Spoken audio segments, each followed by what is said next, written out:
Louvado seja nosso Senhor Jesus Cristo, para sempre seja louvado. Uma boa tarde a todos.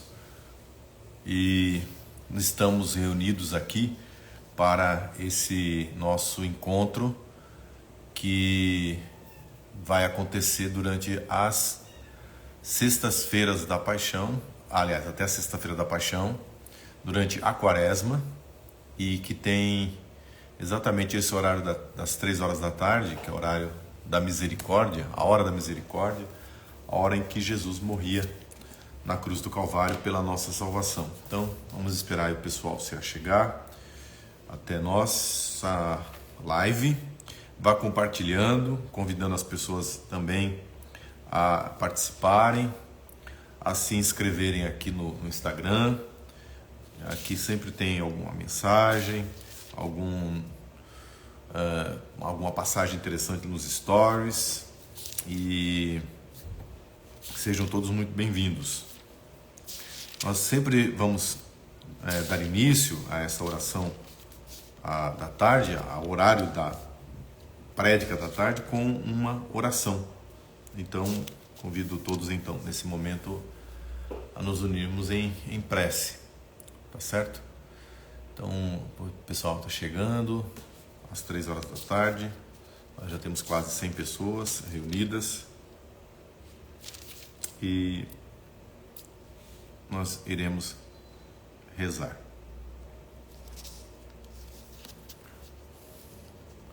Muito bem.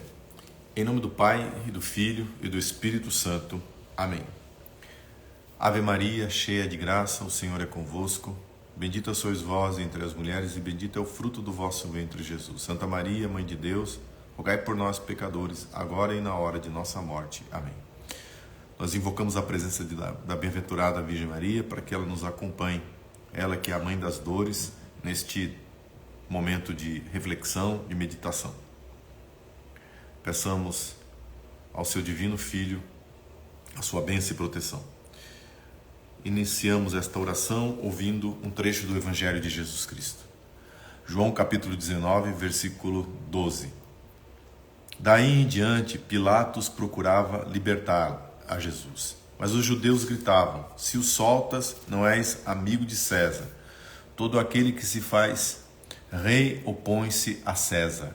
Ouvindo estas palavras, Pilatos trouxe Jesus para fora. Fê-lo sentar-se no tribunal, no lugar chamado Pavimento, em hebraico, Gábata. Era o dia da preparação da Páscoa, perto da 6ª hora. Disse Pilatos aos judeus: eis o vosso rei. Eles gritaram: a morte, crucifica-o.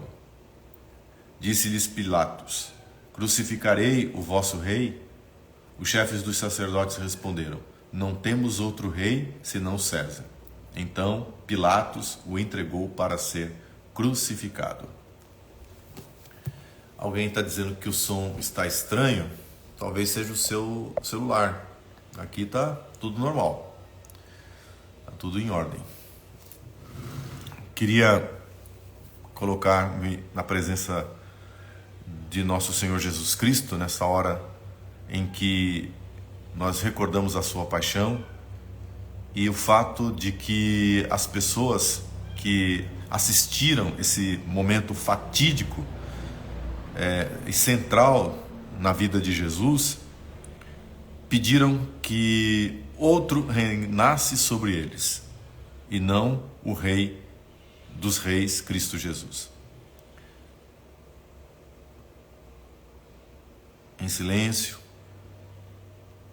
pensemos se nós também não temos com a nossa vida colocado outros senhores, outros soberanos, um outro rei no lugar de Jesus Cristo. E peçamos ao Senhor que Ele reine sobre nós. Que a sua morte na cruz do Calvário seja a nossa única força, e que, olhando para a cruz do Calvário, nós sempre enxerguemos aquilo que São Paulo da Cruz nos ensina a ver: o amor misericordioso de Deus, o reinado absoluto. Ele reina da cruz. Ele está coroado como rei na cruz do Calvário.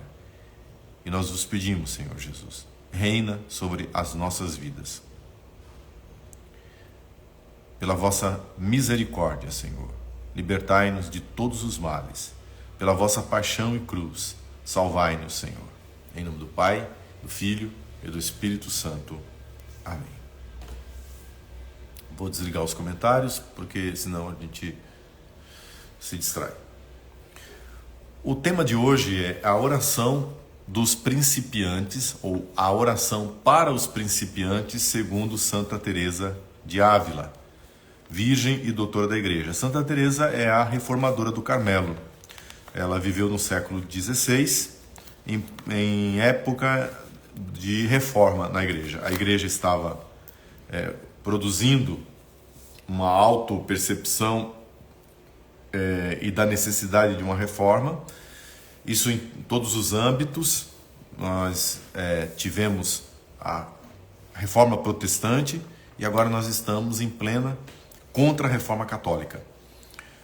Ou seja, a Igreja respondendo à dissidência, à heresia, com uma postura de santidade e dando espaço para que em todos os ambientes da Igreja uma reforma de uma volta a uma vida de santidade, de um retorno à simplicidade, tivesse espaço. E não será diferente na Ordem do Carmo. Teresa de Ávila, ela ainda muito jovem, tem e sente esse desejo de se dedicar a Deus. Quando ela era jovem, até pensou em servir a Deus casada, pensou em servir a Deus em uma vida de família, mas depois cada vez mais ficava firme na mente e no coração dela que Deus a queria consagrada. Então ela entra para o Carmelo de São José em Ávila, na Espanha, e ali ela vai se consagrar a Deus durante muitos anos em oração, em recolhimento, mas numa época em que a Ordem do Carmo, a Ordem Carmelita, passava por algum tipo de relaxo, né?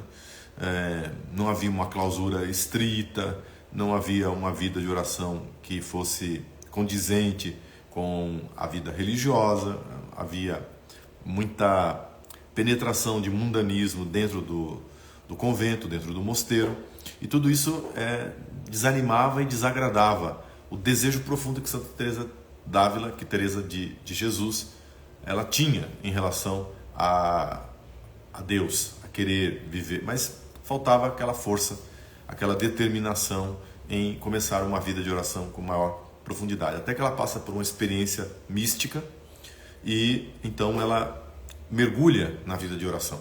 Ela passa a se dedicar mais profundamente à vida de oração. Depois, por recomendação do próprio confessor e diretor espiritual, ela passa a escrever essas experiências espirituais que ela vivia. E é dessas experiências espirituais que ela, obrigada pelo confessor, pelo diretor espiritual, põe em texto, em livro, que nós temos hoje, então, as obras completas de Santa Teresa d'Ávila, então, os textos, os livros, né, produzidos e escritos por Santa Teresa d'Ávila. Então, são muitos livros, muitos textos, muitas cartas, então uma obra muito vasta, e ela é conhecida como a doutora da oração.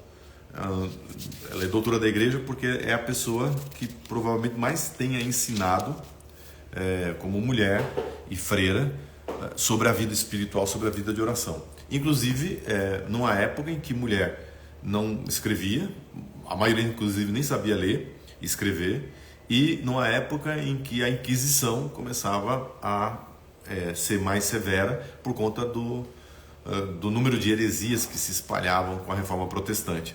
Então ela também foi muito vigiada pela Inquisição espanhola, que era uma Inquisição muito rigorosa, mas depois chegaram à conclusão de que, apesar de coisa mística e muito profunda, tudo que Santa Teresa escrevia era muito de acordo com a Escritura, com a tradição e com o ensinamento da Igreja, com o magistério da Igreja. Por isso, doutora da Igreja. Ela não somente viveu a fé, mas pôde aprofundar a fé e ensiná-la às pessoas. Quando ela mergulha nessa vida de oração, ela percebe que outras pessoas, principalmente as irmãs do Carmelo em que ela vivia, queriam também essa vida de oração. Então ela se propõe a reformar o Carmo, a vida do Carmo, a vida do carmelita, não é? E então ela é conhecida como a reformadora da Ordem do Carmo. Não foi muito bem acolhida essa reforma, e os conventos que passaram a seguir a regra exigente de Santa Teresa, a regra primitiva que ela compilou e comentou e chamou as irmãs para viverem, passaram a ser chamadas de carmelitas descalças, né? Passaram a ter uma jurisdição própria. E depois, com o tempo, inclusive, os frades carmelitas também passaram por uma reforma, guiados por São João da Cruz, que era amigo de Santa Teresa d'Ávila, inclusive trocavam, né, as informações. Santa Teresa se confessava com ele também, e Santa Teresa o convida a fazer o que ela tinha feito com as monjas entre os frades. E São João da Cruz, também debaixo de perseguição, de incompreensão dos próprios frades carmelitas, se propõe a fazer a reforma também do Carmo, dos frades. Inclusive, São João da Cruz estava pensando em sair dos carmelitas. Ele, na época em que encontrou-se pela primeira vez com Teresa d'Ávila, ele estava pensando seriamente em deixar a ordem carmelita e entrar para os cartuchos, para a ordem fundada por São Bruno. Santa Teresa diz que o problema não é o lugar em que você se encontra, mas a disposição que você tem de coração para viver em profundidade a vida com Deus naquele lugar onde Deus te colocou. E que Deus queria que ele continuasse no Carmo exatamente para fazer essa reforma que a família carmelita precisava passar. Então, esse é o contexto em que nós encontramos os textos de Santa Teresa d'Ávila. Eu vou comentar 2 textos sobre aqueles que querem começar a ter vida de oração. O texto do Livro da Vida, capítulo 11, 12 e 13. Então, os 3 capítulos do Livro da Vida de Santa Teresa d'Ávila. É uma espécie de autobiografia, mas com muito conteúdo espiritual. Ela está muito mais preocupada em contar como é que foi o crescimento espiritual dela, isso a pedido, inclusive, do confessor dela, Frei Garcia de Toledo. Foi quem pediu a ela que escrevesse. Nunca a Santa Teresa escrevia de cabeça. Sempre era uma recomendação, ou pedido de alguém, ou troca de correspondência, que gerava, então, o texto. Então, o frei, que era confessor dela, acabei de citar, Frei Garcia de Toledo, pede para que ela escreva o Livro da Vida, contando a história como foi o crescimento espiritual dela. Então, no capítulo 11, 12 e 13, Santa Teresa d'Ávila faz recomendações para quem quer começar a vida de oração. Então, esse texto e esses 3 capítulos que eu vou apresentar. E também, para ajudar na nossa reflexão, do livro muito conhecido dela, chamado Castelo Interior. Aqui estão todos os livros e todas as cartas. Aqui estão são as obras completas de Santa Teresa d'Ávila. Então, no livro Castelo Interior, o capítulo 1 do Castelo Interior. Então, as primeiras moradas, capítulo 1. Apenas o capítulo 1. Talvez alguma coisinha do capítulo 2. Né? Mas não chegaremos ao capítulo 3 não, porque o que nos interessa está no capítulo 1 e capítulo 2 das primeiras moradas do livro Castelo Interior, tá bom? Muito bem. A primeira coisa que Santa Teresa fala no Livro da Vida sobre quem quer desejar começar a ter vida de oração é que essa pessoa precisa ter a consciência de que ela tem uma vida interior, de que a vida não é somente essa exterioridade que nos chega através dos sentidos. Porque existem pessoas que vivem somente para os sentidos.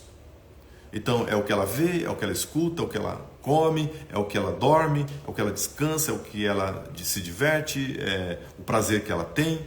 Então, no outro livro que eu citei, no Castelo Interior, Santa Teresa diz assim: é como se a pessoa ficasse apenas nas muralhas e não quisesse entrar dentro do castelo.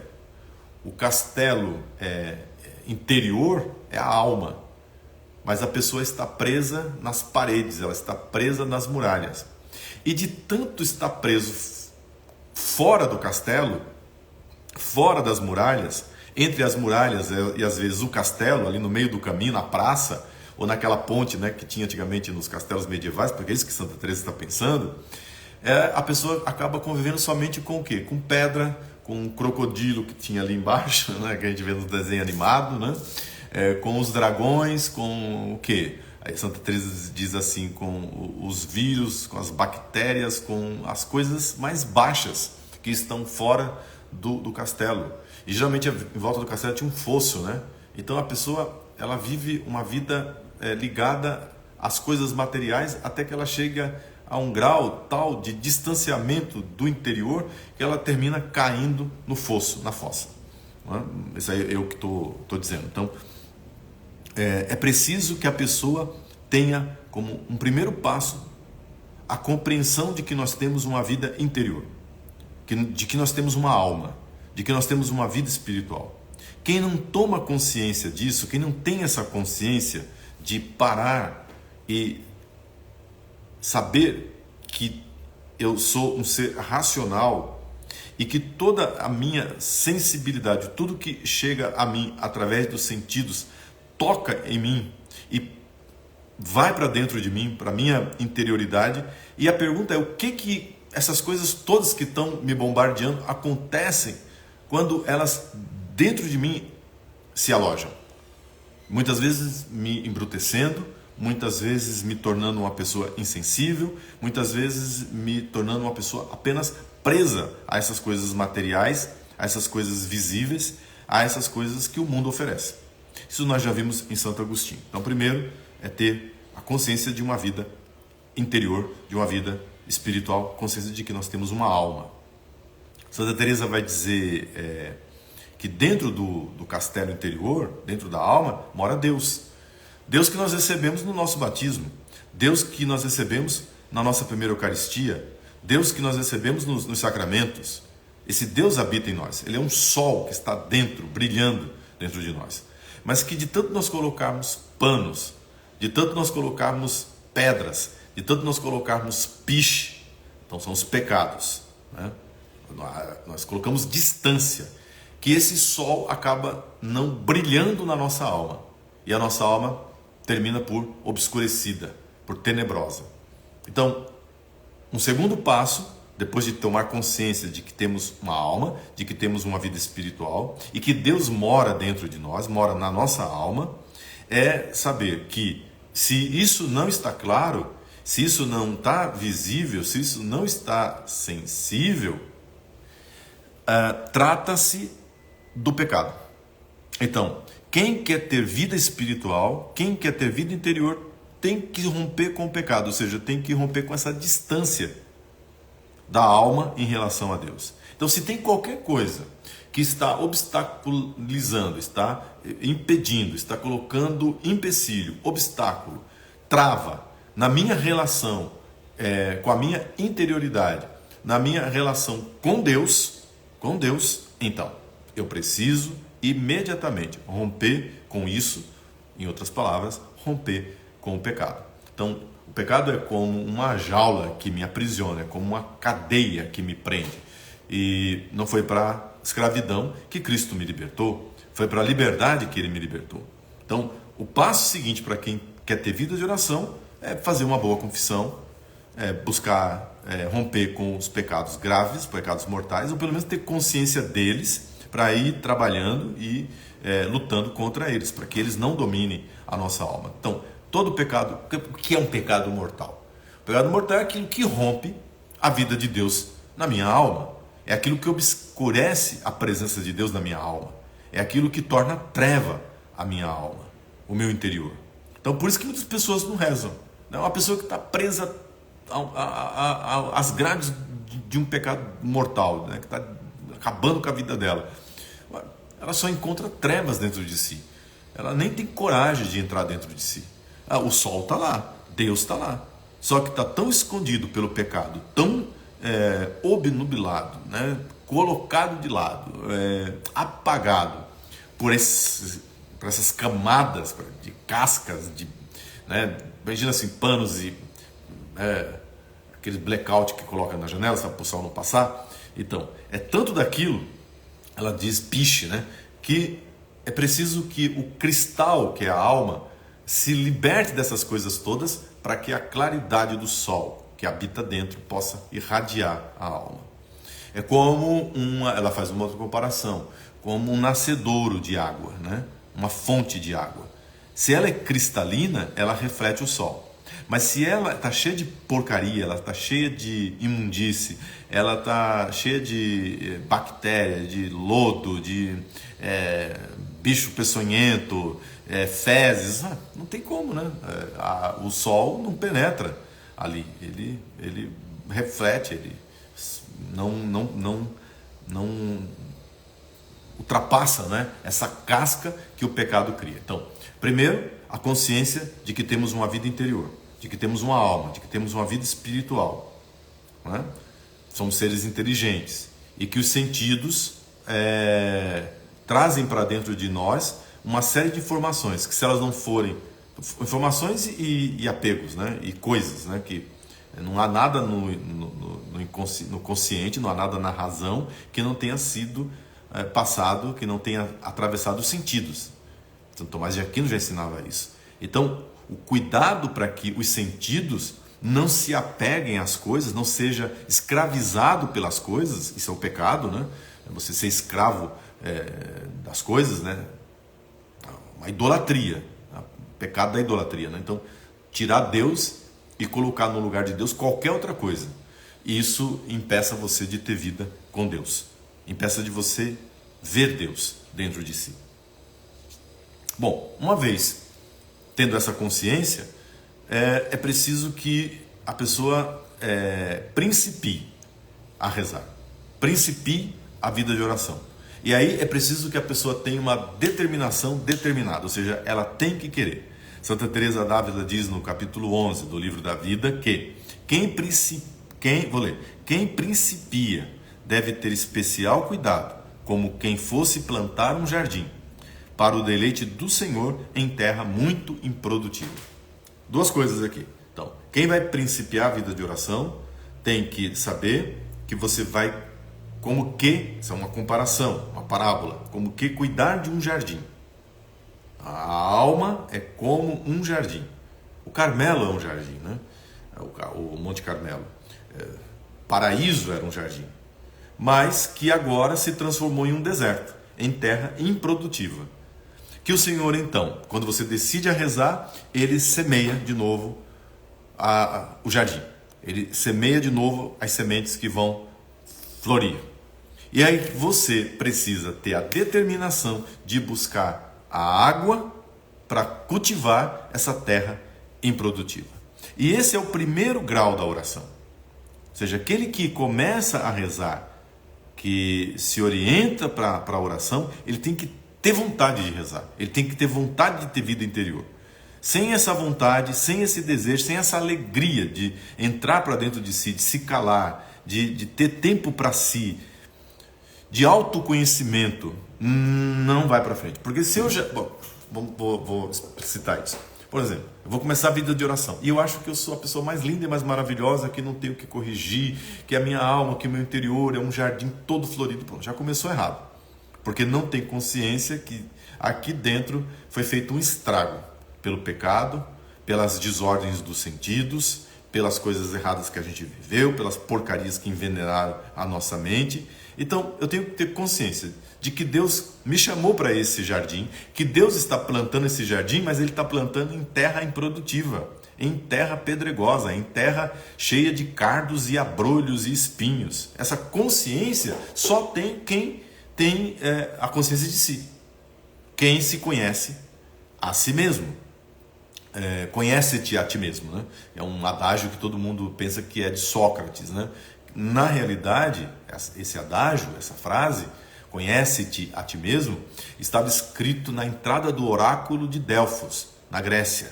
Então, quando as pessoas chegavam, os pagãos, para consultar, os consulentes chegavam para consultar o oráculo, eles liam bem grande: conhece-te a ti mesmo.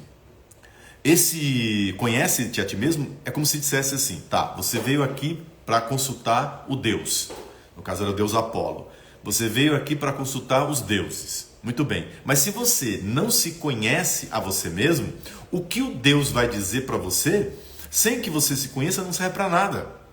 Então, muitas pessoas vão à missa, ouvem a pregação do Evangelho, não é que não serve, serve muito, mas por falta de autoconhecimento, a pessoa ela não assimila aquilo que está sendo dito. Ela pega muito na superficialidade, ela pega muito assim, principalmente o impacto, né? Quando a pregação impacta, quando a pregação é ungida, é cheia de unção do Espírito Santo, aquilo bate na pessoa, aquilo impacta a pessoa. Mas se ela não se conhece, se ela não mergulha para dentro dela mesma e se pergunta, mas por que isso que o padre disse me tocou tanto? Por que isso aqui me incomodou? Por que eu fiquei inclusive com raiva dele quando eu vi isso que ele acabou de dizer? Então, isso faz com que você tenha um autoconhecimento, uma autopercepção de si. E aí a palavra de Deus passa a ter efeito e ter clareza em você. Então, como é que uma pessoa vai rezar se ela não conhece ela mesma? Então, no fundo, a oração é um tipo de autoanálise. É, antes de tudo, no princípio de tudo, um autoconhecimento de si. Você, com verdade e honestidade, se vê, se olha, se enxerga. E a luz de Deus vai ajudando, porque Deus vai colocando foco, vai colocando luz. Inclusive, é muito comum, quando a pessoa principia a oração, começa a ter vida de oração, ela vem mais vezes se confessar, porque Deus mostra pecados do passado, traumas que ficaram, situações que não foram resolvidas, que ela já pediu perdão, mas que estão lá ainda fazendo mal para ela e que ela nem entendia o porquê. Isso já é o primeiro fruto da vida de oração, para você ter uma ideia, né? Só o fato de você entrar dentro de si para falar com Deus, para encontrar com o Senhor do castelo interior, com vossa majestade, assim que Santa Teresa d'Ávila chama Deus no livro Castelo Interior. Quando você entra para encontrar sua majestade, o rei do castelo, o Senhor, já é uma aventura, porque você, para fazer isso, você tem que se conhecer. Quem é que está entrando nesse lugar? Quem sou eu? Né? Qual a minha situação? Como é que eu me encontro para poder me apresentar diante de Deus, diante do meu rei? Então, esse é a primeira coisa que acontece na vida de oração. Santa Teresa diz, olha, você vai se dar conta que o terreno está estragado, que a terra está improdutiva e que você vai ter que, com muito sacrifício, com muito esforço, mas alegre, com alegria, ir buscar água para molhar esse terreno e começar a trabalhar para que as sementes possam florescer, para que as plantas possam vicejar. Existe um trabalho, existe uma labuta, existe uma parte de esforço que é nossa. Veja, Deus nos conduz e inclusive Ele vai nos dando força, nos dando alegria para isso. Então diz assim Santa Teresa, leia: com a ajuda de Deus temos de procurar como bons jardineiros. Então, o dono do jardim é Deus. Quem semeou a boa semente foi Deus. Nós somos os jardineiros, segundo Santa Teresa. Então, de novo, com a ajuda de Deus temos de procurar como bons jardineiros que essas plantas cresçam, ou seja, a graça, a vida de Deus, os milagres, os bons propósitos, a santidade cresçam, tendo o cuidado de regá-las para que não se percam e venham dar flores. Não se perca e venha dar flores. Então, já no início da oração, você percebe que tem uma parte de esforço.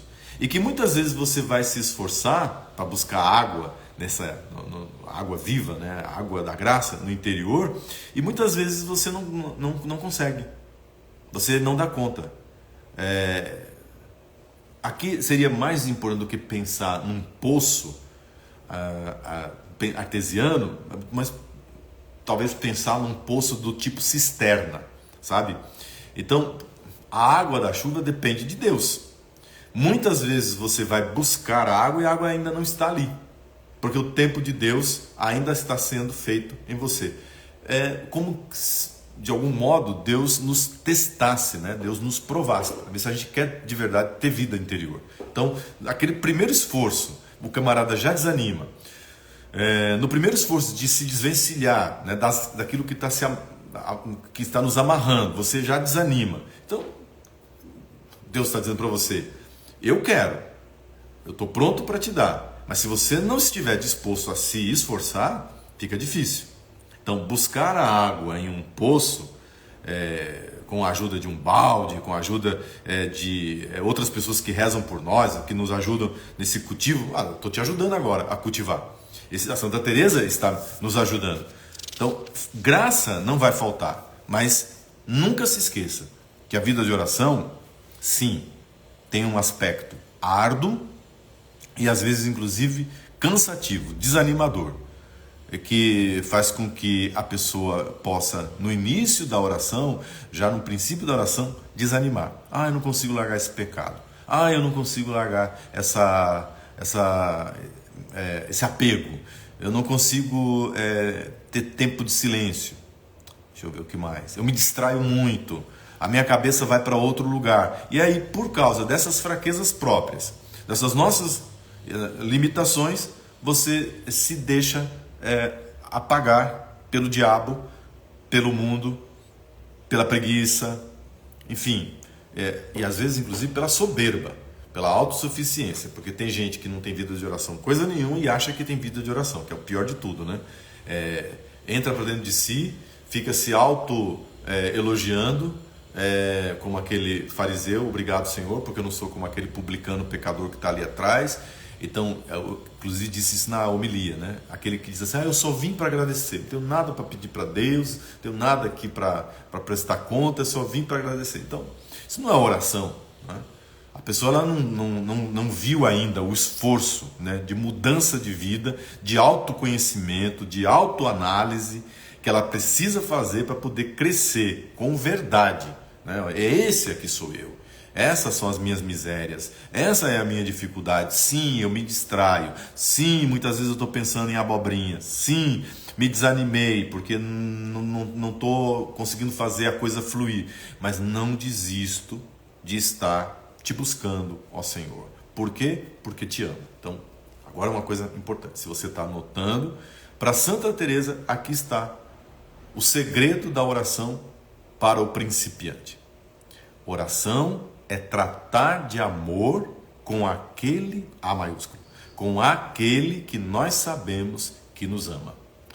Bom, se oração é tratar de amor, muito mais a oração é um impulso da alma que ama do que propriamente o discurso. Veja, de novo, isso é muito agostiniano, isso é muito Santo Agostinho. Santa Teresa diz, pouca atenção ao palavrório que eu vou usar, mas muito mais atenção no amor que eu coloco nessas palavras. Então, as palavras às vezes são poucas, às vezes elas não são nem tão bem escolhidas, porque elas borbulham, elas fluem de nós, das nossas necessidades, dos nossos agradecimentos, dos nossos pedidos de perdão, mas elas sempre brotam de um amor profundo a Deus. Então, eu trato de amor. Por que eu trato de amor? Porque eu estou diante daquele a quem eu devo tudo. Então, eu só posso amar esta pessoa, este Deus maravilhoso. E aí, Santa Teresa diz assim, é mais fácil, e foi por isso, esse é um dos motivos da encarnação, tratar com Deus feito carne, com Deus feito homem, na pessoa de Jesus Cristo. Então, para o principiante, a melhor coisa é a imaginação atentar à humanidade de Cristo, ir ao encontro da humanidade de Cristo. Por causa das distrações, por causa da preguiça, por causa das coisas que vêm para atrapalhar a nossa oração, e mesmo da pouca boa vontade, que às vezes a gente não tem uma boa vontade de estar ali com Deus em silêncio, né? Na presença do Senhor, falando com o Senhor, tratando de amor, sabendo que Ele me ama, que Ele me perdoa, que Ele só tem amor para derramar sobre a minha vida e para assim consertar a minha história. Então, Santa Teresa diz, para que isso não se torne uma coisa difícil para quem está começando, e a vida de oração aqui é a vida de oração do principiante, daquele que está na primeira morada, na primeira ou na segunda morada. Então, ela recomenda que a gente utilize a imaginação. Então ela dá, por exemplo, como um caminho para isso. Imagine uma cena da paixão de Cristo. Não foi à toa que eu comecei com Jesus sendo apresentado por Pôncio Pilatos à multidão. No momento em que Jesus é apontado por Pôncio Pilatos, que diz: Ecce homo, eis o homem. Eu consigo imaginar essa cena. Você não consegue imaginar essa cena? No caso do Livro da Vida, Santa Teresa ela toma uma outra imagem. Ela pede que a pessoa, por exemplo, vá na cena da flagelação. E não é à toa que ela escolha essa cena para meditar, para rezar. Porque foi diante de uma imagem de Jesus flagelado, atado, manietado à coluna, sendo chicoteado. Havia uma imagem de Nosso Senhor amarrado na coluna no Carmelo de Ávila. E ficava assim perto do refeitório a imagem. E ela passou ali a vida inteira. Mas um dia ela passa e ela olha. E aquela imagem toca profundamente o coração dela. Ela chama esse dia de o dia da conversão dela. O dia em que aquela dor de Jesus foi também a dor dela. Aquele sentimento que a imagem expressava tocou profundamente o coração dela. Então, por isso que ela escolhe essa cena, né, do Evangelho para o principiante começar a oração. Mas pode ser qualquer outra cena. Santa Teresa dá essa cena. Eu, por exemplo, peguei hoje para iniciar a nossa prédica a cena da apresentação de Jesus diante da multidão através da palavra de Pôncio Pilatos. Aí Santa Teresa diz assim: vá até a cena da flagelação e pergunte-se: quem é que está sofrendo? Por que ele está sofrendo? E com que amor ele está sofrendo? E aí você começa a mergulhar no mistério de Cristo, do seu amor por nós. Porque quem sofre é Deus, é Jesus, Deus feito homem, que se rebaixou, kenosis, né? Rebaixou-se. Ele perdeu até a imagem, a figura de gente. Ele parece um bicho dilacerado. As moscas estão pousando nele. Ele foi escarrado, apanhado na cara, batido com uma cana. Depois ele é colocado sobre ele uma capa.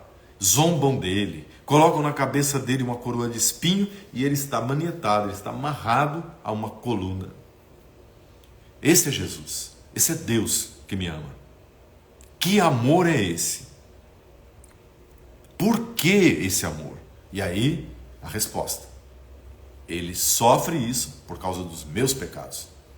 Ele está amarrado para que eu seja libertado. Ele está flagelado para que eu seja curado. Então, veja, você vai mergulhando no amor de Deus. Com que amor esse Deus feito homem sofre? E aí o amor é infinito.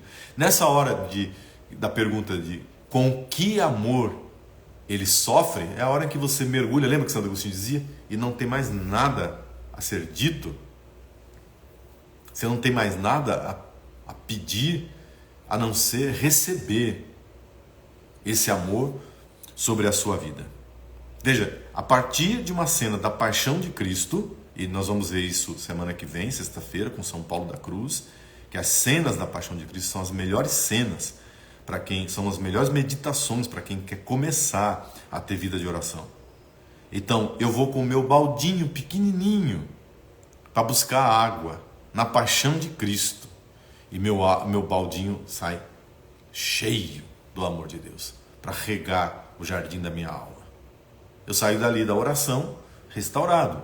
Essa oração pode durar 10 minutos, 15 minutos, mas pode durar 1 hora. Isso vai do seu dia, do seu tempo. Essa oração pode ser feita de maneira muito simples pela manhã, ela pode ser feita muito simples durante a tarde, durante a oração do Santo Terço, ela pode ser feita à noite, ela pode ser feita nesses 3 horários do dia, que são as horas mais importantes de oração. Então, com o meu balde, eu não desanimo de lançá-lo no oceano da misericórdia de Deus, da bondade de Deus, e de, assim, com esse balde de graça, de amor, regar a minha alma cultivar a terra para que ela dê frutos. E aí eu vou tendo gosto pela oração. Começo a ter gosto pela oração. E aí Santa Teresa vai dizer, no capítulo 12 e 13 do Livro da Vida, que para isso é preciso estabelecer momentos de oração. É preciso estabelecer um local de oração. E a disposição até do corpo para você rezar. Entendeu? Santo Agostinho, sexta-feira passada, dizia a mesma coisa. Eu estou em aridez, eu estou num deserto espiritual, eu estou muito inquieto, com muitos problemas. Então, pronto, descansa na presença do Senhor. Não é uma questão tanto de dizer coisas. Repito, muitas vezes na liturgia das horas o que acontece é isso. Eu leio, faço a oração oficial da igreja, aqueles sentimentos que os salmos estão pondo não são os meus sentimentos, porque talvez, ou sei lá, um dia de festa, os salmos aí são todos festivos, ou um dia de penitência como hoje, sexta-feira, os salmos são todos penitenciais, e não esteja de encontro com a minha alma, com o que eu estou sentindo, mas assim mesmo eu rezo. É a oração da igreja. Eu rezo pelos outros, eu rezo pela igreja, eu rezo pela paróquia, eu rezo pela minha família.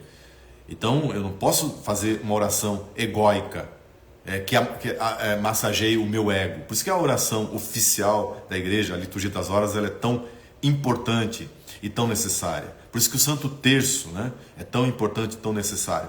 Porque ele tira você de si e põe você em Deus, naquilo que Deus está colocando como palavra dele. Mas para que eu possa compreender, eu tenho que me ver, eu tenho que me enxergar. Então eu faço a meditação ali das orações, faço na medida do que eu posso, né?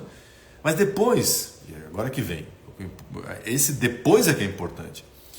Eu me fecho dentro de mim mesmo.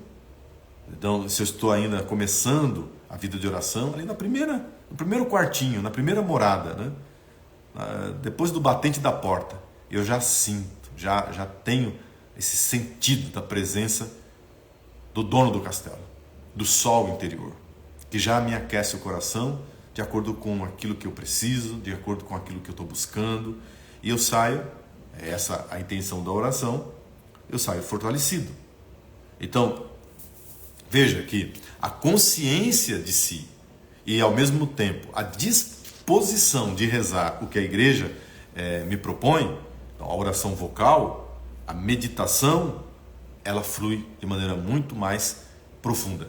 Eu rezo aquilo que está escrito, aquilo que está nos Salmos, eu rezo aquilo que está na liturgia das horas, eu rezo usando o texto da Bíblia, eu rezo a partir dessa imagem, né, dessa imaginação de uma cena da Paixão de Cristo ou de outra cena do Evangelho que eu tenha lido no dia, mas depois eu mergulho naquilo e me pergunto, que amor é esse? Porque se oração é um trato de amor, então esse momento do encontro entre a alma amante e o amado que é Deus é fundamental na vida de oração. Por fim, a humildade, né? Veja que o que está por trás é sempre assim, eu considero-me necessitado de estar na presença de Deus. Então a pessoa tem que ser muito humilde, né? Para o caminho da oração fluir. Se você é autossuficiente, se você se basta, para que rezar? Se você mesmo resolve todas as suas coisas. Então, você lê um livro de autoajuda, você, sei lá, lê ou escuta um clássico, né? E tá tudo certo, você relaxou. Então, oração não é relaxamento. Relaxamento pode ser um primeiro estágio até, né? Para você poder se localizar, acertar a respiração, a postura do corpo, né? Pode, inclusive, ser aquele momento em que você se desvencilha de todos os barulhos da rua, aquele monte de confusão da cabeça e tranquiliza. Mas depois, veja, a humildade de que eu não estou aqui para relaxar, eu não estou aqui para simplesmente chegar a algumas conclusões de coisas que eu preciso fazer. A alma, quando ela é humilde o caminho, então, repito, e no caminho de oração a humildade é essencial, ela sabe que ela precisa de Deus. Então ela vai para colher a água. Ela vai com esforço às vezes, e às vezes um esforço sobre-humano, viu? Que se não é Deus socorrendo a gente na hora de puxar essa água, a gente não daria conta de jeito nenhum. E veja, por que essa humildade é muito importante? Porque alguém pode estar num estágio muito elevado de oração e voltar a estaca zero. Então, quando a soberba começa a tomar conta e a pessoa se acha muito espiritual, muito místico, muito orante, inverte-se a coisa e a pessoa pode voltar a estaca zero. A humildade é uma constante na vida de oração, né? Para que a pessoa não venha a se perder e, ao invés de um encontro com Deus, ela faça apenas e tão somente um encontro consigo mesma ou com as ideias que o mundo oferece e ela chame a isso de oração. Nesse sentido, apenas um adendo. A oração cristã, você pode perceber, ela é muito diferente de uma meditação budista, né? Ela é muito diferente de um relaxamento de yoga, ela é muito diferente de o efeito de mantra, que é próprio da religião hindu. A oração cristã é dirigida a uma pessoa, é um encontro com uma pessoa. Duas pessoas se encontram. A oração para Santa Teresa d'Ávila é um ato dialogal, é um ato de encontro, é uma experiência de encontro. Santa Teresa d'Ávila vai ser muito criticada por causa disso, viu? Porque na época de Santa Teresa d'Ávila havia muitas pessoas malucas com esse negócio de misticismo, né? Já havia entre os heréticos albigenses, os cátaros, que eram hereges condenados pela igreja e inclusive com excomunhão, né? No meio dessa gente, inclusive no meio protestante, os irmãos do Livre Espírito, enfim, e outros grupos que vão aparecendo, havia uma busca de um certo misticismo que não se coadunava com a mística cristã. Então, veja, a igreja era muito ciosa de que a oração fosse algo muito formal. Então, o texto da oração, a oração é essa daqui, não ficar inventando coisa, não ficar imaginando arrobos místicos, porque isso é muito perigoso. De fato, né? De fato, isso é muito perigoso. Vou te dar apenas um exemplo de como isso pode ser perigoso. A pessoa achar que porque ela tem um canal direto com Deus e com o Espírito Santo, ela não precisa mais de sacramento, ela não precisa mais de igreja. Os albigenses, os cátaros, as heresias protestantes têm nesses grupos heréticos da Idade Média muito daquilo que depois eles vão tomar para si, né? Um contato direto, um livre exame com Deus, sem passar pela mediação da igreja. Então a igreja vai olhar com uma certa desconfiança para o que Santa Teresa d'Ávila escreve. Por quê? Porque havia todas essas correntes místicas que colocavam de escanteio a necessidade da vida sacramental, da vida da graça ordinária na igreja. Santa Teresa é o contrário, né?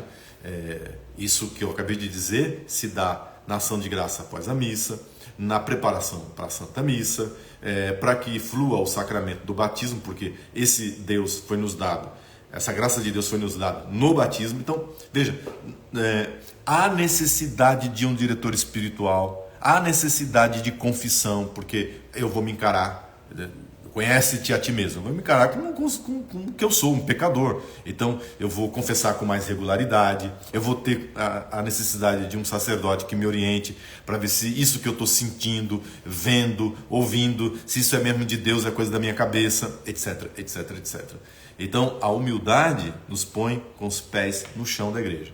A ponto de Santa Teresa d'Ávila dizer assim, olha, quando se trata de direção espiritual, eu prefiro tratar da minha vida espiritual com um douto, com um padre, um sacerdote que seja douto, que tenha doutrina, do que um santo que não saiba ensinar. Porque o douto, ele pode até não praticar o que ele ensina, ele vai terminar ele se condenando, ele vai no inferno, mas ele vai te ajudar a ir para o céu. Porque ele sabe, ele só não está praticando. Agora, se você consegue encontrar um sacerdote que seja douto e santo, aí você encontrou a perfeição. Santa Teresa d'Ávila teve São João de Ávila, teve São João da Cruz, teve bons sacerdotes que a orientaram, Garcia Toledo e outros que a orientaram. Inclusive, quando esses textos do Santa Teresa caem na mão dos seus confessores, muitos deles inclusive corrigiam, assim, palavras muito fortes que ela usava, eles amenizavam, né? Cadê? Que eu tinha um aqui que eu tinha até separado para mostrar o que o confessor dela que tinha pedido. Aqui, ó. Quando no Castelo Interior, Santa Teresa d'Ávila escreve, sobre o encontro com Deus dentro do Castelo Interior, diz assim, Santa Teresa escreve assim: todavia isso não se beneficia em nada, daí decorrendo que todas as boas obras, se a pessoa está em pecado e vai rezar, todavia, então isso, o fato de estar preso a um monte de coisa que não presta, não vai beneficiar a pessoa em nada. Nada que ela fizer vai ter benefício para ela.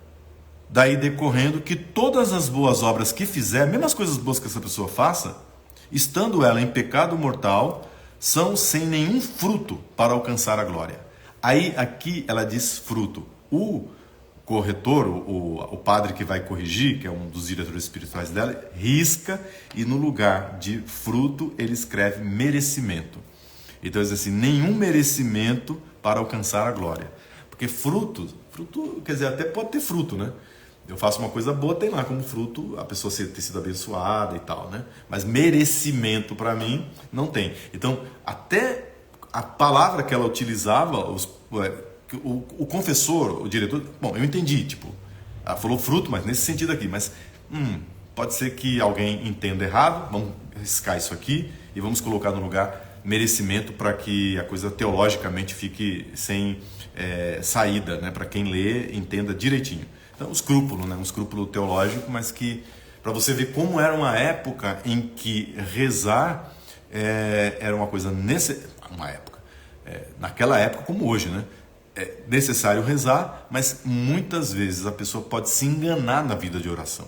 Ou tendo uma vida de oração superficial, reza, mas não tem um encontro íntimo e pessoal com Deus, ou começa a rezar, ai que coisa chata, não consigo, e larga de mão e não reza e vive com um pagão, né? Santo Afonso Maria de Ligório vai dizer no século XVIII que aquele que reza salva-se, aquele que reza vai para o céu, aquele que reza se salva, mas quem não reza não se salva, aquele que não reza se condena, será condenado, porque a oração é a nossa vida com Deus. Neste sentido, eu termino dizendo o seguinte, que para Santa Teresa d'Ávila, a oração não é somente aquele momento, aquele local, aquele texto, aquela meditação que você faz. Como Santo Agostinho ensinou, a oração é a vida. Então, mesmo depois que você sai da oração formal, aquilo que você recebeu, aquela água, aquele balde que você retirou, né, do poço e jogou no jardim, agora faz com que o jardim floresça. Então, é isso, né? Seja louvado nosso Senhor Jesus Cristo, para sempre seja louvado. Então, se você é principiante na vida de oração, né, e todos nós seremos sempre principiantes na vida de oração, está aí algumas indicações de Santa Teresa d'Ávila, grande Teresa d'Ávila, reformadora do Carmelo, e que depois essa doutrina inunda a igreja. É claro que, por exemplo, no Castelo Interior, essa é a primeira e a segunda morada, né? Mas depois tem a terceira, a quarta, e cada uma das moradas, a vida de oração vai ficando mais profunda. O padre Paulo Ricardo, ele tem um estudo sobre o Castelo Interior, as moradas, né, de Santa Teresa d'Ávila, no curso dele privado, se não me engano. Você paga lá e você recebe. A pessoa escreveu assim: estou no portão do castelo. Olha, já é grande coisa. E a turma que está fora? Caída no fosso. Então, Deus a abençoe, que você cresça cada vez mais na vida de oração. Mas é muito bonito, né? Se você parar para pensar, isso que a gente acabou de ouvir de Santa Teresa, você vê que, amigos, eu peguei um aspecto 3 capítulos minúsculos, pequenos do livro da vida e o capítulo 1 das moradas. E assim, só o primeiro capítulozinho mesmo, né? E você vê a grandeza da construção, né, teológica, mística de uma doutora da igreja como Teresa d'Ávila. Então, quem quiser comprar, aqui estão todos os livros e todas as cartas, tudo que ela escreveu e produziu, traduzido para o português. É da Edições Loyola e do Carmelo Descalço. Obras completas de Santa Teresa de Jesus. Isso aqui é o livro que toda pessoa que quer ter uma boa biblioteca católica, as obras completas de Santa Teresa tem que fazer parte da sua coleção. Não é um livro barato, por certo, como vocês devem imaginar, mas que é obrigatório. Tá bom? Pai nosso que estais no céu, santificado seja o vosso nome, venha a nós o vosso reino, seja feita a vossa vontade, assim na terra como no céu. O pão nosso de cada dia nos dai hoje, perdoai-nos as nossas ofensas, assim como nós perdoamos a quem nos tem ofendido. E não nos deixeis cair em tentação, mas livrai-nos do mal. Amém. Por intercessão de Santa Teresa d'Ávila, desça sobre vós a bênção e a proteção do Deus que é todo-poderoso, o Pai, o Filho e o Espírito Santo. Amém. Deus abençoe. Só ver aqui, tem uns comentários que chegaram agora, colocando em prática o que foi dito. Temos que ter cuidado com a soberba, né? Sinto falta de rezar quando não tenho tempo. É isso mesmo. Geralmente o que nos tira da oração é a soberba. Ou quem nos põe numa oração muito errada, uma oração muito falsa, muito mentirosa, é a soberba. A gente pensa que está rezando muito, que está sendo muito de oração e no final vai olhar, não tem nada ali. Caminhando devagarinho, tem muito frenesi, muito sentimentalismo, entendeu? Muito arrepio, mas pouca oração. Que beleza, padre. Ensinamento de Santa Teresa, né, gente? Muito bonito. Olha aqui, Minas Gerais, Deus abençoe. Muito bem. Então, todos que mandaram recados aqui, que Deus abençoe a vida de vocês. Semana que vem será a oração da Paixão de Cristo com São Paulo da Cruz. Então, é rezar a Paixão de Cristo, meditar a Paixão de Cristo com São Paulo da Cruz. Bem proposital para esse tempo quaresmal. Então, nós fomos para o século V com Santo Agostinho, século XVI com Santa Teresa d'Ávila e agora nós vamos para o século XVIII com São Paulo da Cruz, o maior místico do século XVIII. Pelo menos um dos maiores místicos do século XVIII.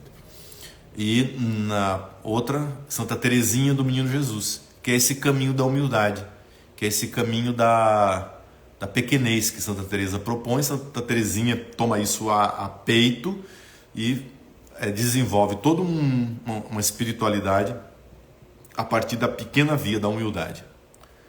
Padre, poderia passar os capítulos do livro da vida novamente, por favor? Capítulo 11, 12 e 13. 11, 12 e 13. Deus abençoe. A Jurema disse, não é fácil, mas estou tentando, todos nós, é isso mesmo. E uma coisa assim, viu, Jurema? Quem coloca nos graus da oração é o próprio Deus. O que Deus quer ver é o nosso esforço. Uma vez que ele vê o esforço da alma, ele começa a proporcionar à alma o gosto pela oração. E aí a alma vai se deleitando, ela vai se deliciando. A alma foi feita para Deus, a nossa vida foi feita para Deus, inclusive o nosso corpo foi feito para Ele, né? Tanto é que ele vai ser transfigurado. Então, ao contrário, nós não fomos feitos para materialismo, para baixaria, né? Para coisas elevadas. Claro que o apelo da carne, o apelo do mundo está sempre aí, a nossa mercê, nos buscando, nos prendendo, mas nós não fomos feitos para isso, né? A mentalidade de galinha e que fica procurando verme no chão. Nossos olhos têm que ser de águias, olhando para o infinito. Sempre tenho a impressão que estou rezando pouco. Continue com essa impressão, porque você vai ter que sempre rezar mais. Não é mal, não. Vou continuar acompanhando sua live para me aprimorar na vida espiritual. Não é tanto vida religiosa, não. É mais a vida espiritual. Vou começar pela confissão amanhã. Muito bom, gente. Deus abençoe. Eu vou deixar aqui gravado. Dê o like, por favor, quando eu terminar a live, tá bom? Espera um minutinho aí para você poder dar seu like, porque não fica o like. É dado depois que você. E de compartilhar. A outra live chegou a 1.150 pessoas, 1.200 pessoas quase. mas poderia chegar a muito mais pessoas, não é? É uma questão mais da gente poder distribuir e não guardar somente para nós, tá bom? Tchau, tchau. Viva Santa Teresa d'Ávila. Aliás, eu nasci no dia dela, 15 de outubro, dia de Santa Teresa d'Ávila, dia do professor, dia do meu aniversário. Beijo.